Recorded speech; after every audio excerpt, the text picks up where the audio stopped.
Tonight, we are going to be diving into our mock draft 2.0, talking about some draft visits, Latavius Murray, Shaq, Lawson, and more. But first, our guy is a handsome Jack. Broadcasting live to Bills Mafia worldwide with Greg Tompsett and Aaron Quinn. Welcome to the NFL. Doesn't matter what's happened before today. Today's a brand new day. It's a brand new season. Your number one podcast for objective Buffalo Bills coverage. No matter where you are, we got you covered.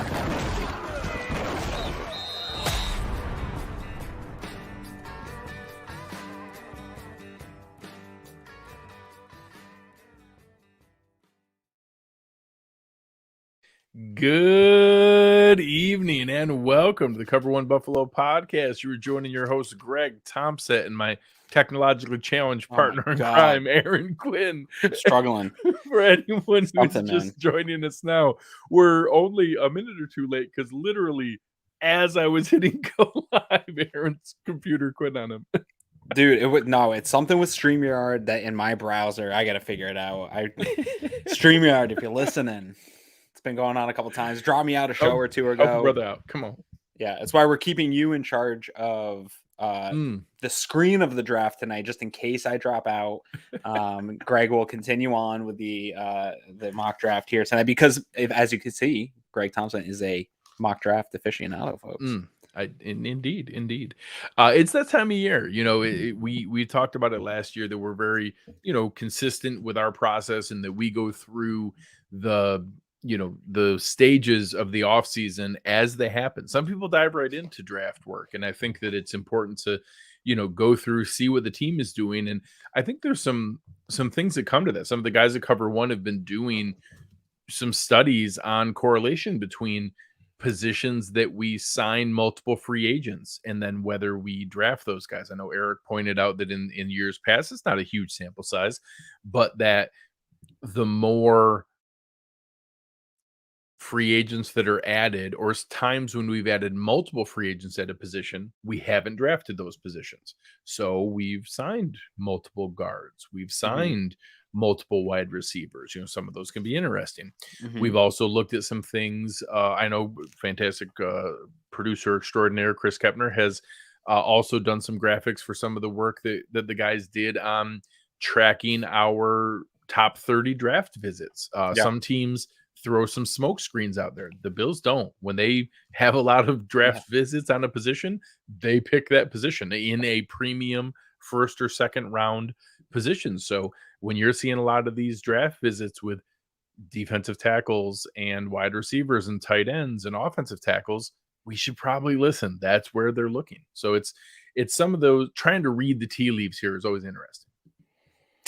Yeah, the one that stands out to me is going to be wide receiver because I agree with you. They've addressed it a little bit. Seen it both ways. Yeah, they've addressed it a little bit here in free agency, but you're also seeing it in the visits show up quite big up in the front end of this draft. Yeah, Jackson Smith-Njigba, right. Jalen Hyatt, Zay Flowers. We've seen a lot of the high-end guys. Jordan Addison.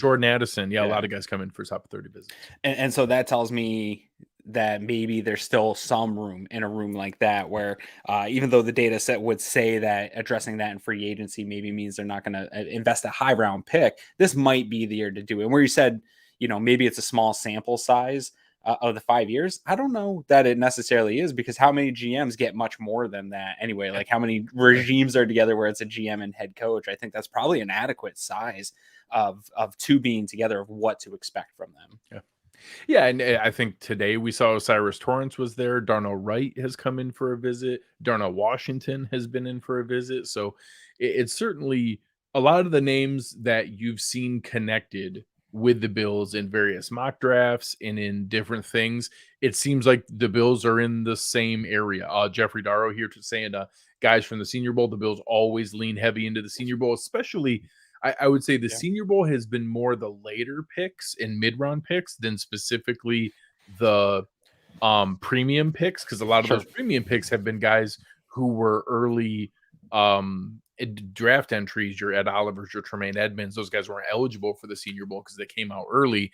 Kyer Elam, same idea. So I would say the Senior Bowl is a really good indicator for day 2 and day 3 for me.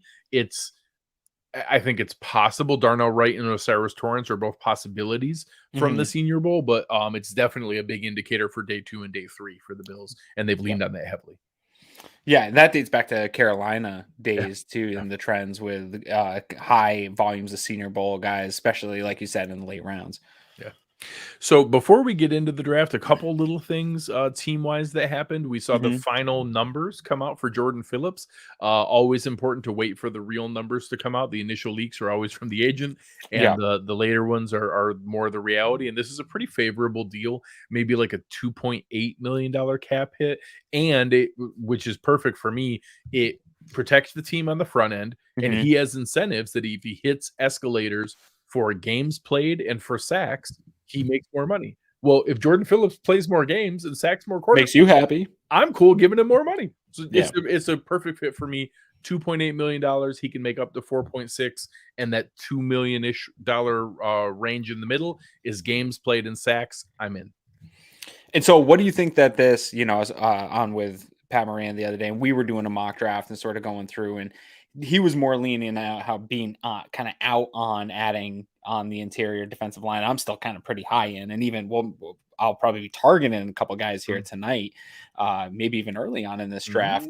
Where are you at on the amount of money and investment? Obviously, last year an influx of guys in the interior defensive line. You've got Ed Oliver coming up. Where are you with the assets in talking about this, especially in that interior?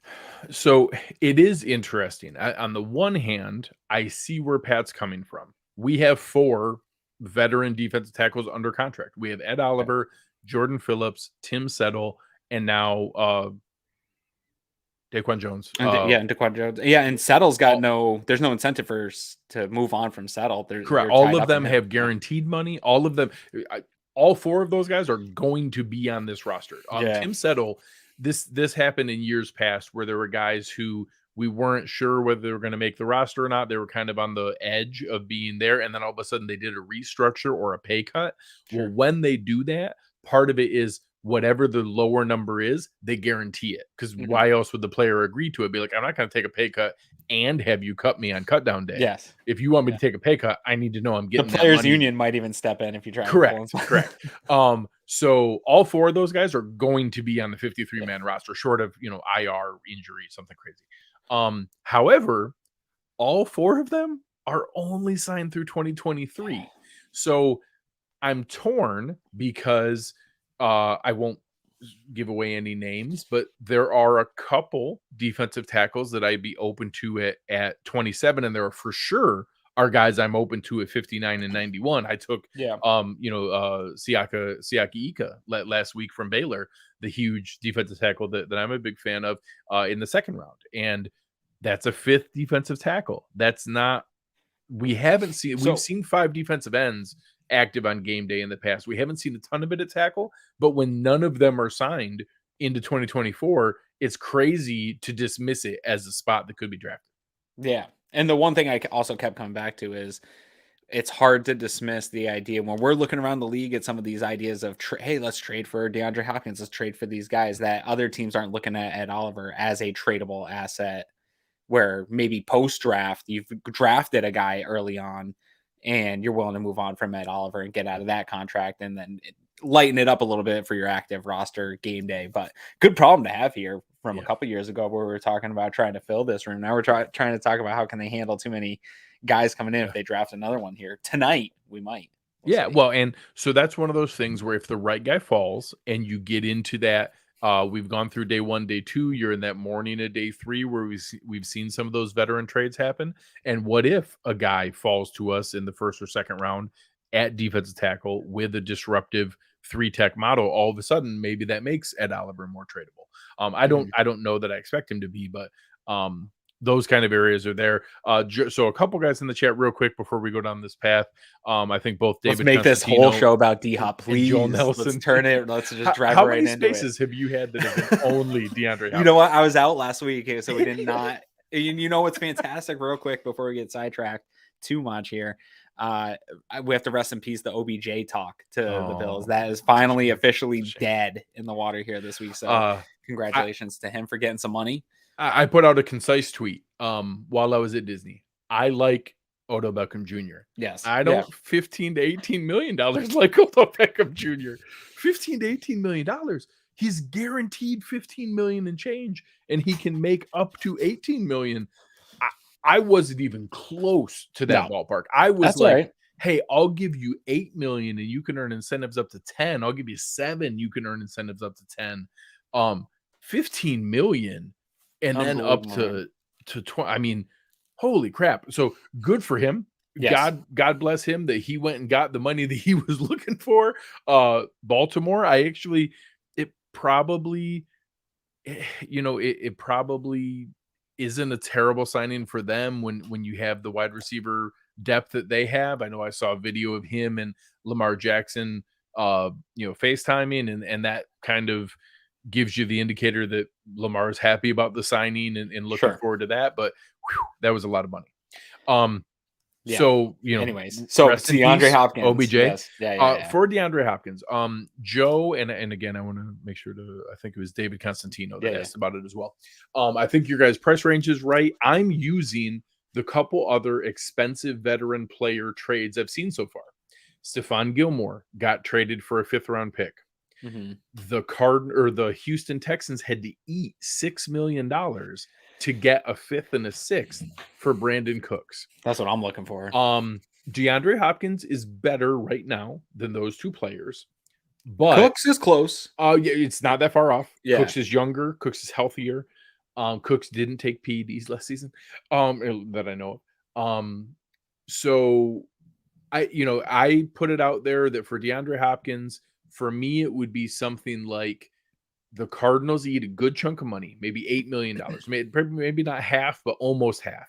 Sure, you can get it down to the $10 million range, and we give them like a 5th this year, and then a conditional pick that could go up to a 3rd next year. That if it's games played for Hopkins and how far we go in the playoffs, Super Bowl for the Bills. If he helps us make it to the Super Bowl and he plays 13 plus games, you get a 3rd round pick. And if it's one of the two, either we make it to the Super Bowl or he plays 13 plus games, it's just one of them, you get a 4th round pick. If it's a neither, you get a 5th round pick.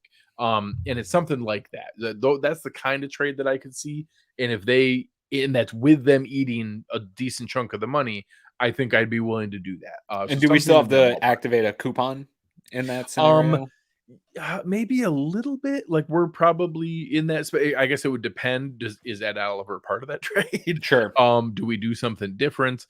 We would probably have to go to like Trey White or Dan Dawkins and do one additional restructure to fit him in. And that would also be something that I would assume that wouldn't happen to the Bills until day 3, because if they take a receiver in the 1st or 2nd or 3rd round, we obviously wouldn't do that trade because we already have 5 receivers under contract right now with guaranteed money. So I think we can add a 6th and we'll see where that goes. But beyond there, we obviously wouldn't add a 7th with guaranteed money. So if we draft a guy in the 1st or 2nd round, that would take DHop off the board. If we have other values fall and we go, large humans, and we take offensive tackle and defensive tackle, and then we get into the morning of day 3, that's where I would be looking to make a move for DHop, is to trade one of those day 3 picks and a hey guys over at hashtag watching here with us. Hey, what's up, guys? So it's something where I would see something in that space. And if Arizona eats some money, we can do it. I don't know right now after the signings we've made, even if we like flip every switch, I don't know if we can eat the full 19.46 million. It would be really hard. Like technically I could figure it out, but it would be really hard. They would need to eat a decent chunk of money to help us. And as long as they ate almost half, we can make it work. I'm with it, man. Let's make it happen in this draft. So yeah, one last piece. Shaq Lawson re-signed this week. Right. I know that was something that gets us back to like our full cadre of defense. Our entire defensive line is now back from last year. We have all 9 defensive linemen there. So right now, adding in that area is just going to be luxury to do it if we have a chance to upgrade. Or with Von Miller's injury, obviously, I think there's a possibility we could still bring one more guy in here or there. And I think I don't expect either Epinesa or Basham to be moved, but we've seen some of those things happen with Cody Ford and some other picks. I don't think it's Yeah. crazy that those are guys that Maybe you at least trade one of them. those in a fifth to move Yeah. up into the fourth or something like that. It's feasible if something like that happens. Who would or it if be we for took you? one early. Who is it for you? So I think Epinesa slightly better than Basham. I think Yeah. Basham's a little bit more versatile. And Basham's still younger and has more years on the rookie contract. Maybe somebody else is excited about that. So I think that, Epinesa going into the last year of his rookie deal has slightly less value, but also is, easier to trade there. So I think they're both pretty similar. I think they're guys that someone that had a decent draft grade on them might give up, Sure. might take them for moving down in day 3, and they'd give up Okay. a fourth to go to a 6th or a 5th to go to a 7th, something like that. But a day 3 trade up value is all I would see for them. I wouldn't hesitate at all. It'd be Basham. I'm sneaky high on AJ Epinesa, I think, going into this He season. had I some think he might flashes. be He my had some like flashes. yeah, might pop a little bit this year. We might need him to. So Yeah. all right. Yeah. Before we get into a draft, do we want to Mhm. tell people about Cover One Pass? Oh, yes, I like it. I like it. So, Join in. obviously, we've been doing a ton of great work here. We've had some really cool things on the site, but all of the things that we have going over at Cover One is supported by OnePass. So, if you have a chance, or you're ever wondering, hey, how can I support you guys? How can I help you guys do more of the work? This is what pays for it. So, a lot of the things that we do cost money to have access to. We have all kinds of the subscriptions to different services, all the detailed insight we have on advanced analytics, the statistical analysis, the film access, all the things we do. It costs money to be able to do that and to spend the time creating the content that we do for you. This is the best way to help support us. And what you get in return is in-depth analysis, all the different things that are scouting reports and analytics analysis.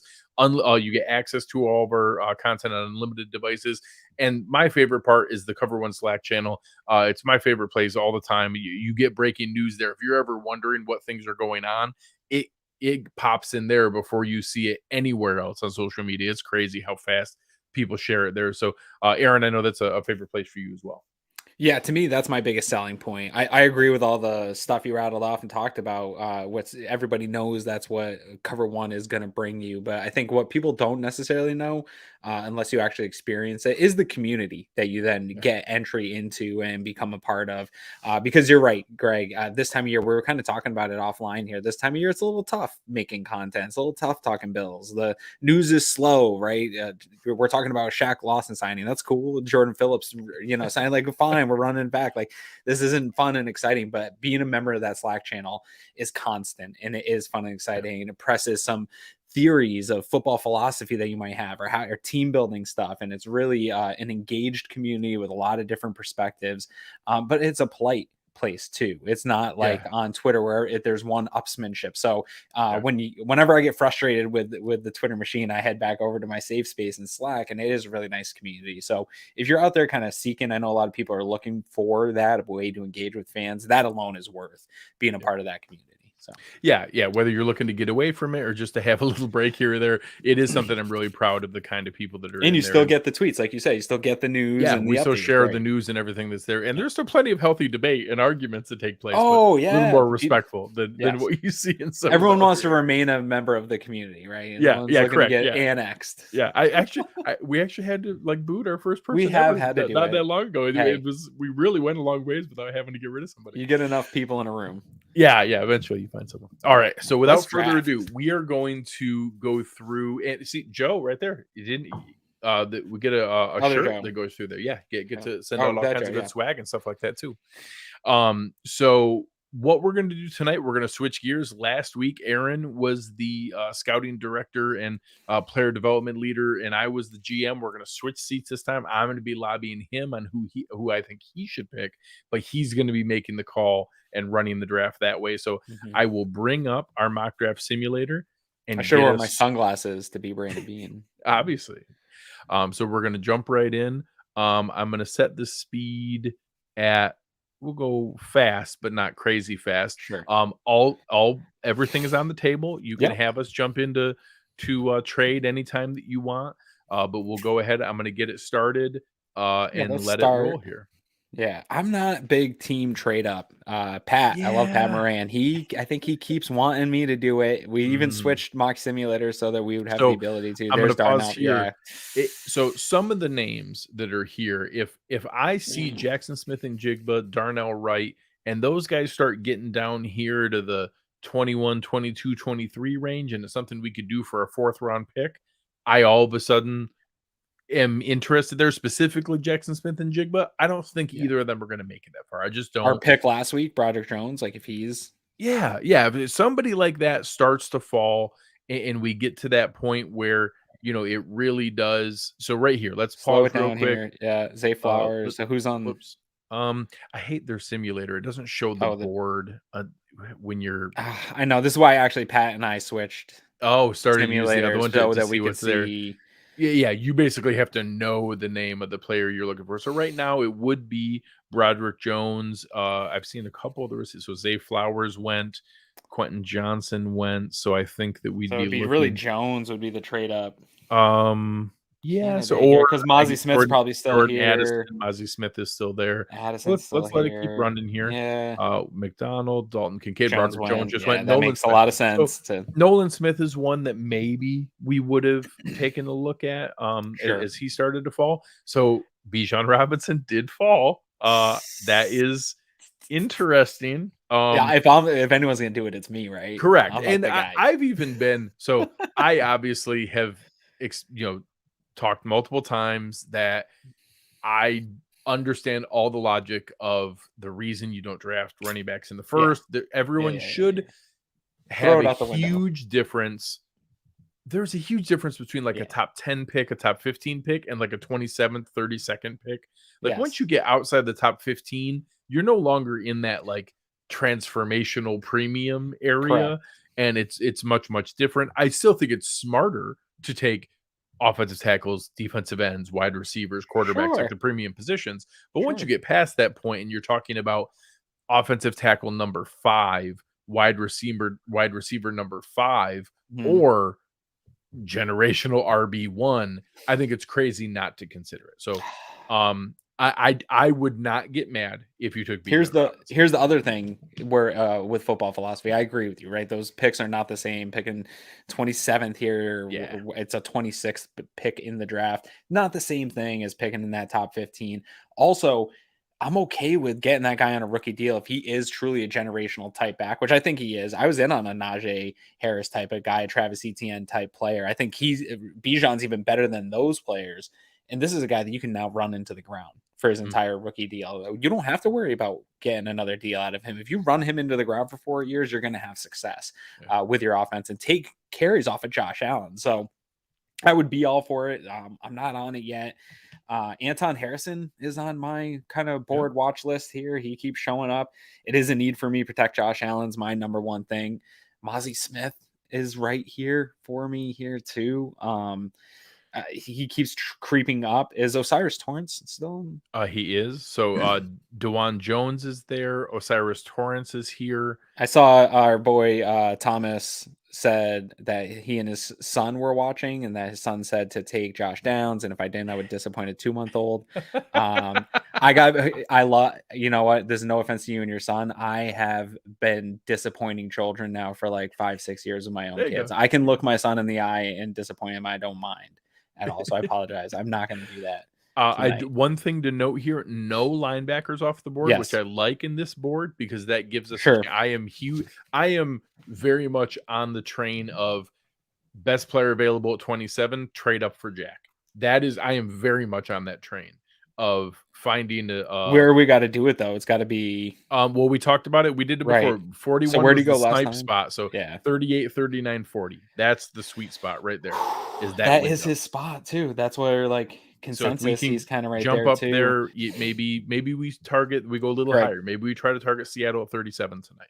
Is this the thing? Where are you leaning right now? So real quick, is this the thing that we're spending way too much time trying to figure out, that the Bills have this weird pick and there's a gap in between this pick where the guy we kind of all want, Jack Campbell, should be.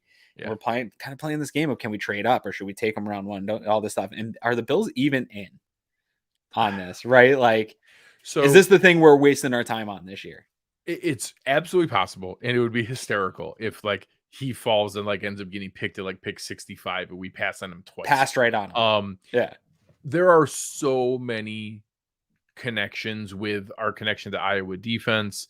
He's working out with Luke Kuechly. He's like a 90% physical comp to Tremaine Edmonds. Like there are like he won the Dick Butkus Award. Like there's so many things that like check boxes. He is like a freaking honor, like a honor student off the field too. Is like a academic All-American, awesome off the field service record and things like that. He checks an awful lot of McDermott boxes, but so did Creed Humphrey, and we passed on him twice too. So it's happened. It's happened. So, all right, so I've had my heart broken twice. I'm ready to get hurt again. Tell me where you're leaning here. So from my scouting player development role, I would be narrowing it down here to Harrison, Bijan Robinson, Addison would be my top 3. I think that Meyer and Mozzie Smith would make sense with signing the guards. Ojulari would break Bill's Twitter. Oh my God! If we took an edge in the first round, people would lose. He's good though. He is. And we don't have a. It's the need you have. Correct. Yeah, it's always good to take pass rushers. Sure. So I think there's some really intriguing value with how the board fell. I like the idea of being conscious of trading up in the second, but I think you have some premium positions here that you could take a guy who, and you can't go wrong with any of those 4. I'd say Harrison, Robinson, Addison, Smith. Where's your mind leading you? Dude, I'm a little torn here. My heart is leaning to Robinson, but I think I'm going to go with Harrison here because I'm going to stick to my whole motto of protect Josh Allen, and I think that this can at least push Spencer Brown to start here, and that's good enough for me. So let's go with Anton Harrison. And he is an exceptional pass protector, and a guy who has a ton of reps doing that, and we like Oklahoma. Oh yeah. Whether or not Cody Ford worked out, I think that was a black eye. Correct. Don't let that be the reason not to go back to it again. Correct.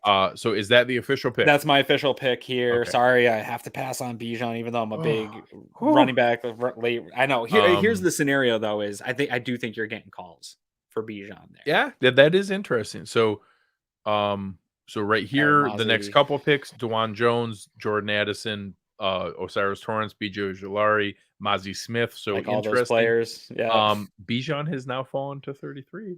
So I think these next couple picks at some point here, I think we do want to look at maybe making like a call. More, take a look. Yeah, let's see. Bijan went. Bijan's gone. Okay.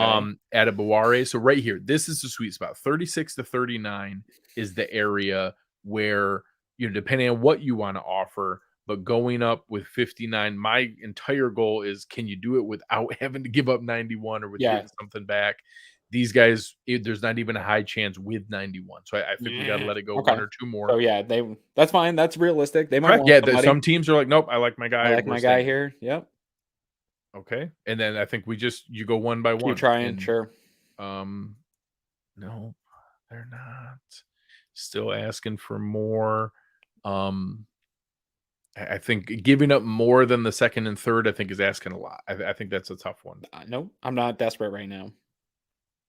I like the player. Josh Downs, Deion Henley. Henley goes. So we had a linebacker go, but he's still there. So now this is a real right here. 39 of 40 is Morgan. Really... Talk to me. Dan Morgan. What's going on, buddy? Come on. Got it here. Get something back. Can we go? Nope. I'm not desperate enough. If we want it, you'd have to give up the second and third here. Or you'd get back. Yeah, it'd be the second and third. All right, so we let it go one more pick. Yeah.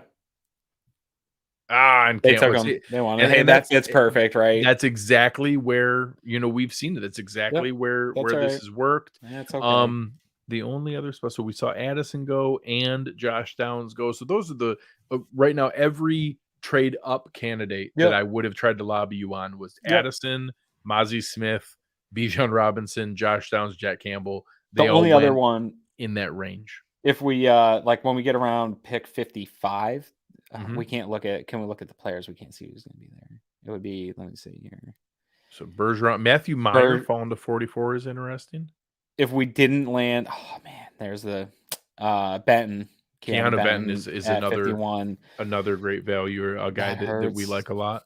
Yeah, and if Titman, Bergeron, Benton, if Whippler. those guys were falling Ooh. around like 55, 56, Darnell Washington right there at 57. Here's God one damn that it, I Dable. really Darnell Washington at 57. That's one that would have been interesting, and maybe you do Sure. in the real draft. Maybe we do jump up to 56. Although, here's a guy that I know you're a little torn on.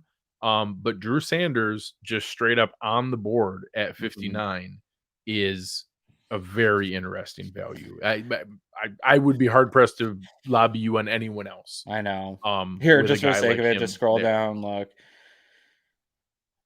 John Michael Schmitz, obviously. I love Siaki Ika. I took him here at this spot last week. I'm a little torn because I think actually Schmitz feels like more of a slam dunk for a pro career.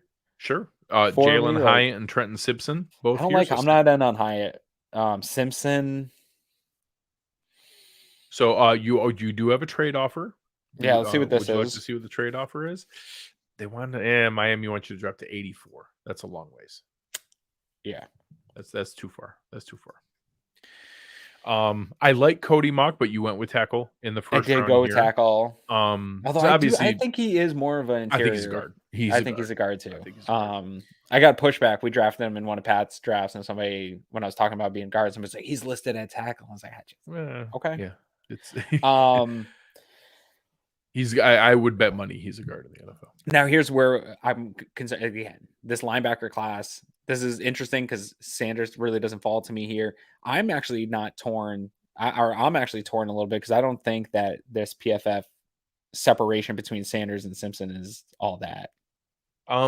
There are plenty. Simpson is more raw and correct, more He's unknown, more physical upside. Right? I mean, there are boards who have. I think Daniel Jeremiah has Drew Sanders as like a top 15 player overall. Yeah, where's the consensus? So there are boards who have Sanders as linebacker one. Most of them, the general consensus, I think, has Jack Campbell 39 ahead, but all of them are second round picks from everything that I've seen in the consensus. All right. And it's pretty close. So I mean, I don't want to take a linebacker. That's a project. My problem is I don't want a project. Yeah. Let's do it. I mean, let's do it. It's a need. It's too big of a need, and we are in. I got to practice what I preach here, Greg, because I'm always telling you, and I'm always telling people that listen to the show that this roster is so good that we can afford to. And this isn't a reach for. No. Adding, right? We're getting a good value. 59. Yeah. The people would be doing backflips. Like this is a good value here. Inarguably good value. Yeah. This isn't reaching for that guy in the first round to fill the hole. This is a good value. Yeah. I don't know. I'm concerned about these linebackers being too much of projects. All right, let's see. So we now have an offensive tackle and a linebacker. So let's look at the wide receivers first. Wide receiver, we have Kayshon Boutte, who does not sound like a Bills locker room fit. Marvin Mims, I've heard a lot of Marvin Mims to Emmanuel Sanders comps that I thought were interesting. So Marvin Mims, Jaden Reed, Jonathan Mingo. So all of them still there. What are other positions? So interior defensive line, you have Gervin Dexter is there. Broderick Martin coming up later. Roy. Jacqueline Roy. So still some guys there that are interesting and I think worthy of the 91st pick. I think they're a little low. They're Broderick Martin. They're low on Martin, I think. But I know they are low. I picked them twice so far, and I keep getting like D's no matter where I pick them. That's crazy. That's crazy. But I think Mims should be under consideration. How about some edge? Anything? Derek Hall. McGuire over around here. Isaiah McGuire, I like. He's kind of like the PFS probably low on him too. Okay, let's. Tucker Kraft. Zach Kuntz is there. Yeah, I do like Kuntz here also. Let's go with. Yeah, let's go with Kuntz because I'm not able to get him in most. Okay.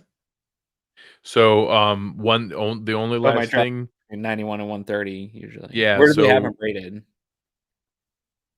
they have him at 150, average draft position 127. So Okay, in maybe I'll theory, wait. it's Maybe I'll wait. feasible. I do think I think it's worth considering Mims. I do think that he's a legit potential receiver. Let's go with Roy. Yeah, I say We were Roy. talking about Roy actually including worth- this here before the draft. Yeah, I think that makes sense to go with one of the big defensive linemen. We're filling the to trenches, man. These are my favorite drafts that I like to do here is get these trenches all filled out. This is where I think the Bills are losing these big games. So let's fill it out. We saw what happened with when we got light with an injury to Taquan Jones and a one-arm Jordan Phillips. That's not pretty. And if the linebacker room is going to be a project or is even going to be the guys that they have on this roster, you need to get big up front to protect some of that. So let's go. So Roy is the pick. Yeah, Jacqueline Roy. So now we're looking Jaquelin. for, can we get Jonathan Mingo or Zachary Kuntz to make it to us at pick 130? We're hoping so. Maybe we'll Mims pause here. just went. Yeah.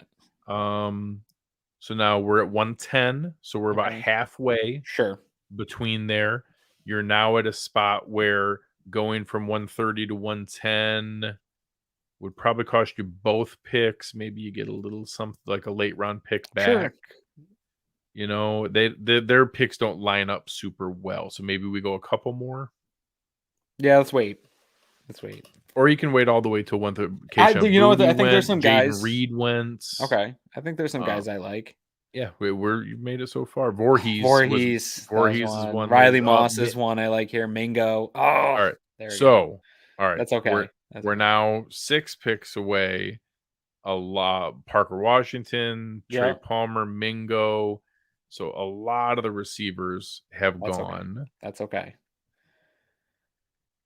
I'll deal with any. Okay. So we're here. Look at us. And anyone that gives us a hard time about receiver, you can direct them to my handle on Twitter tomorrow, and I'll deal with them. Well, the good news is we're going to trade pick 137 for DeAndre Hopkins, so you're going to be fine. Okay, so spoiler here. I wanted to talk to you about this a little bit anyway. I keep bringing up the one I did with Pat. You got everyone go listen to that at another time. But it was fun, and we ended up getting Tyler Boyd in the draft. We drafted. There was and we only traded back one spot. Ended up with Tyler Boyd. So that's my secondary plan to Hopkins is a draft day trade for Tyler Boyd and a contract extension. I like it. Zach Kuntz is here. Zach Kuntz is there, which I think is a slam dunk of a pick. I know a lot of people like Nick Saldabari. Christopher Smith still I'm not opposed to still adding a safety for the future with an unknown of Hamlin and obviously Poyer and Hyde aging out here. I'm going to butcher his name. Center from Michigan. I would totally add him here. Olosami. Olosami gives me the idea of, again, adding to the trenches. Although, to your point, they probably have already added enough to the interior. But Mitch Morse is going to age out. There's always room for development there. Zach Kuntz makes a ton of sense here. So that would that's where definitely be my recommendation. Yeah, that's where I'm going. I think that was smart of you to wait. And I think that getting him to fall to this spot is a great pick. I've been toying with targeting him in that like 3rd, 4th round range, trading back for him, but I haven't been able to totally get him. So I'm happy that we're able to do that. I hate this quick 130 to 137. So I like it if I can get like Kuntz and Broderick Martin. That makes me happy. Yeah. So here, let's look at Oluwatimi is still there. Yeah. Xavier Hutchinson, and I wanted to look. My boy Ronnie Bell. Dude, I think Wilson, the whole world is so too low on Ronnie Bell. I think the whole world is too low on him. Andre Yoshivis, I think, is interesting. Can maybe even get him later. Am I too much of a Michigan homer? No. I think that there's a chance for him. I do think he's still not a full recovered from that ACL injury. Okay. So it's worth, and that can make it easier to almost draft and stash. I can talk myself into anything. Oluwatimi, if you're going to talk yourself into a Michigan player, it should be Oluwatimi. No, I don't need to talk myself into it. That's where I'm going most likely with this pick. I'm going to let you keep looking around here. But if you're going to talk yourself into someone, that would be it. Deuce Vaughn's just fun because he's the smallest player that's ever been recorded at the combine. But he's I thought you liked big. Electric. I do. I like large You like humans, big except for linemen and little tiny running little. backs. Tell me a Darren Sproles-esque player Yeah, they're wouldn't be fine. like the Sure. most popular player in I just don't want Buffalo. anyone else to touch the ball besides James Cook, but That's fine. That's fair. Um, Yaya Diaby, I think is it's fun. interesting. I think that, and that's just a fun name also. It is also a fun name.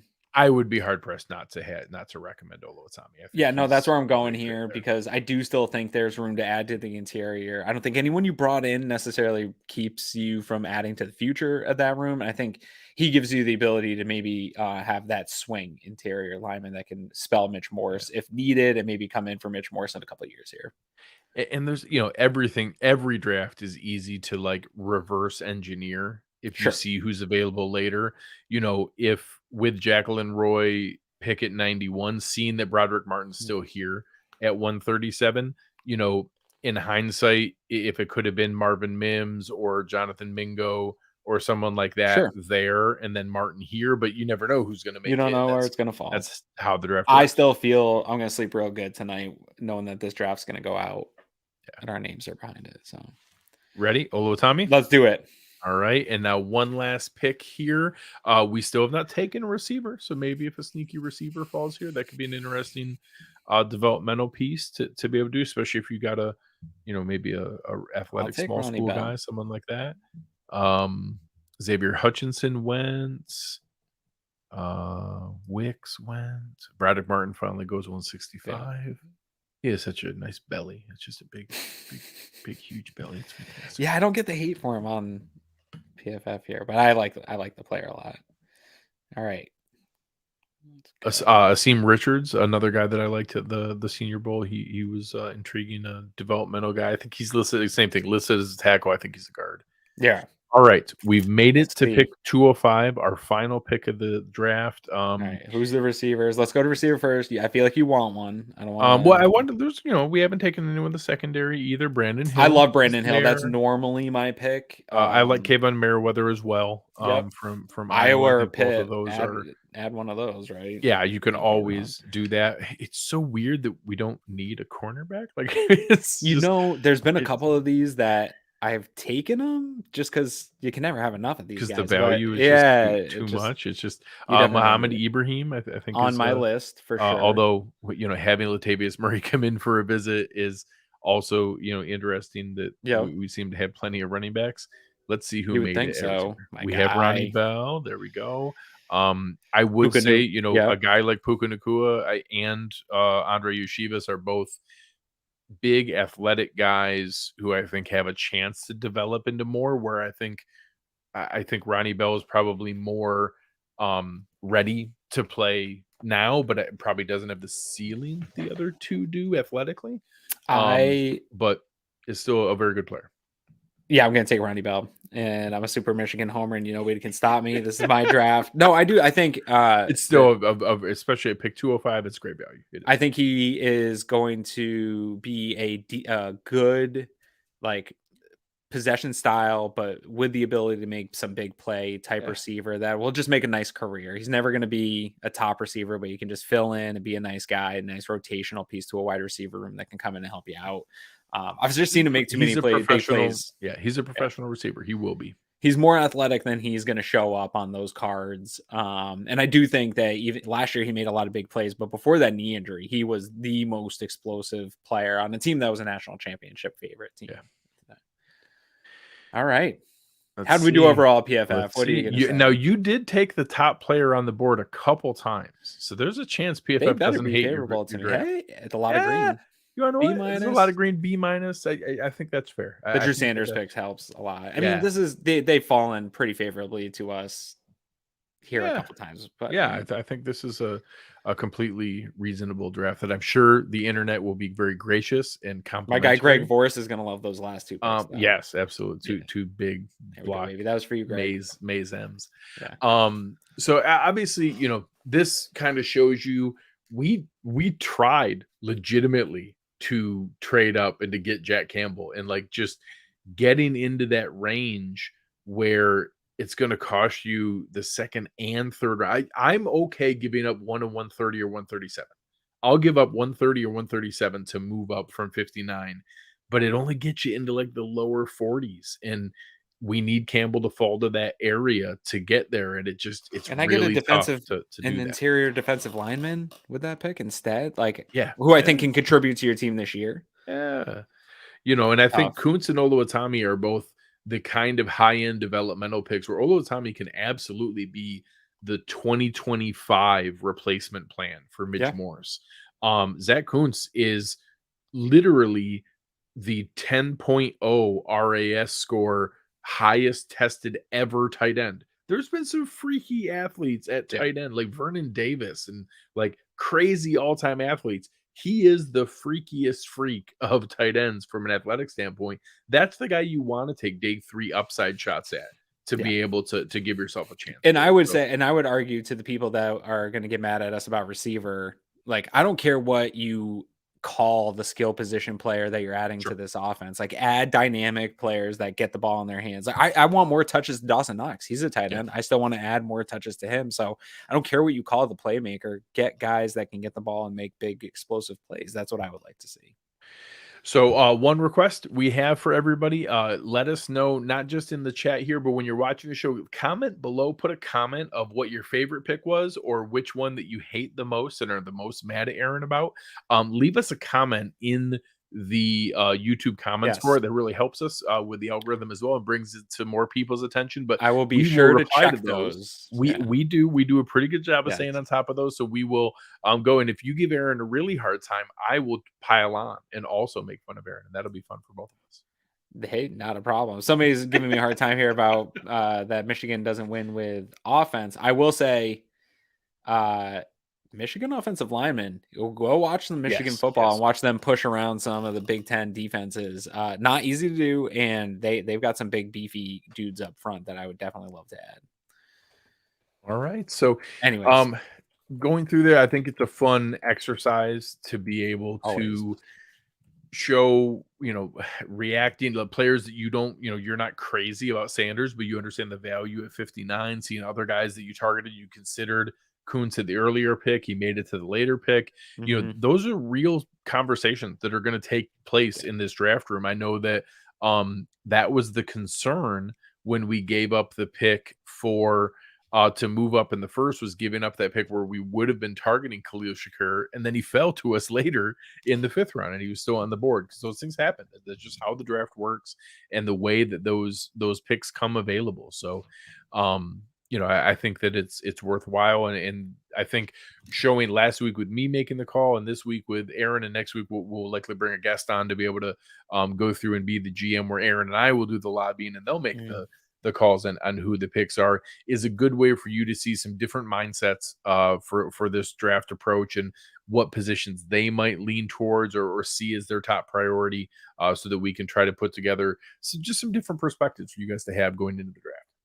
For sure. Yeah, no, that's the fun of, I got a little bit of guff. I put on another mock draft a couple days ago or whatever. And someone's like, how many of these things are you going to do? I'm like, I don't even post the amount of these things that I do, but it is Pat and I like to talk it out because there's so many different scenarios that you have to kind of give some of that. It's football philosophy conversations and what do we do and how do we do it? And it kind of is just a thought exercise. Most likely none of the scenarios are going to play out how it's going to actually play out on draft day, but it allows you to have these conversations about your existing roster, kind of really look into your own team a little bit more, self-scout yourself and try to find the holes and pinpoint what it is your team's doing and how they view the team. So I think it's a good exercise for all those reasons. So anything else? Did we talk about Latavius Murray coming in for a visit? Yes. We did. Okay. Yes. So I think we've pretty much covered everything that happened. I was at Disney World, so I kind of lost track of what was happening. No, you know what? You deserved it. Now's the time to get that out of your system because it's about to get crazy now here. We're kicked into full draft mode and we're going to get these guys in. And I think this is where we really shine. We were talking about a little offline here, Greg. This is still work for us of getting to know some of these draft guys because don't have anything to hide. This isn't our specialty is being like deep time draft guru stuff. But what I think we do a really good job here where I'm excited is getting these players in and feeling and seeing how they're going to work out within the Bills. So I'm excited. You got your vacation out of the way because the real work about to ramp up here for us. I'm excited to get on with it. Yeah. And we do that every year. I think we do, our, research ahead of time and then really dive deep once the picks come in and we know who's being added to the team so we can give everybody the analysis that they need. But Cover One has done some analysis itself, and we have a new debut coming for you guys tomorrow. Some of you may be aware of frequent Spaces contributor and a gentleman that both of us have been guests on before. Thomas Lawson, Buffalo Late Night, has joined the roster here at Cover One. And his debut Cover One episode is tomorrow night at 9 o'clock on Thursday, April 13th. Will be his first show with us here on the network. So excited to welcome him. I know the guys had been doing a ton of the playbacks for the Buffalo Sabres season, which is, sadly coming to an end here, but had, genuine potential through game 80, which is an exciting thing for those hockey fans. And we're playing around with a couple other things we may be able to do with playback to be able to get some more folks on there and have us kind of be the commentators. You guys can play along and comment and hang out with us as we watch some different things as well. So looking forward to that. I will be welcoming some NBA folks on Friday night, doing an NBA playoffs preview, maybe even previewing the Knicks and Cavs series. I think that's one of a lot of people's favorite first round series coming up here in the first round. What do you have going on, Aaron? What other things can the people look forward to from you? Chris and I we haven't talked about it yet, but he is going to be spacing out with me on Friday, whether he likes it or not. No, but we are going to get back into it here this week. And then other than that, I'm going to go watch and have the Bulls probably break my heart again. They're hanging in here a little bit at the end of this game, in this playoff game. So maybe you're on your show, you'll be talking a little bit of Bulls here on Friday. Maybe I like not. it. Most likely not. Yeah, we'll see where it goes. So looking forward to seeing what those guys do and see where everything goes. But appreciate it. Thanks to our awesome producer, Chris Kepner. But on behalf of Aaron Quinn, I am Greg Tompsett. You've been listening to Cover One Buffalo, and we